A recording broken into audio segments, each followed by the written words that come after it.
Ayun, another vlog, another blessing. At may unit na naman tayo dito. Toyota Vios PMS. So ayan, pinasabay na itong cleaning ng injector. So i-cleaning na natin yan. At itong air filter, papalitan din yan.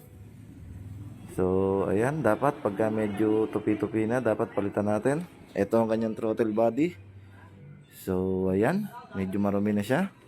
Ang common nga palang mararamdaman mo dito, bumabagsak yung idle niya. Yung dating 900 magiging 750, 800. At pag nag-aircon ka, ramdam na ramdam mo siya. Yan, nakita nyo yung mayroong uwang na yan. Dapat malinis na malinis yan, guys, para hindi masyadong mababa ang ating minor. So ayan, linisin din natin dapat yan para matuwa ang ating customer na kahit nabutas ang kanyang pitaka. So ayan, papalitan din natin ng coolant.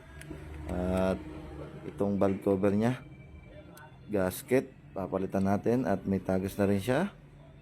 So ayan, sabay na natin ng spark plug. So hindi pa natin natatanggal yan, guys, pero papalitan natin yan. So ang ma-includes nga pala dyan sa ating PMS, brake cleaning, change oil, change fluids. Yan ang ating mga piyesang gagamitin. Throttle cleaner. So importante, palitan ng oil filter. Yan, C110. Yan ang coolant nya. So balik lang tayo sa basic. So ayan, baka naman helix. Yan, cancel din yan. So yan ang mga i sa ating PMS. So yan, lilinisin natin yan. Okay, guys.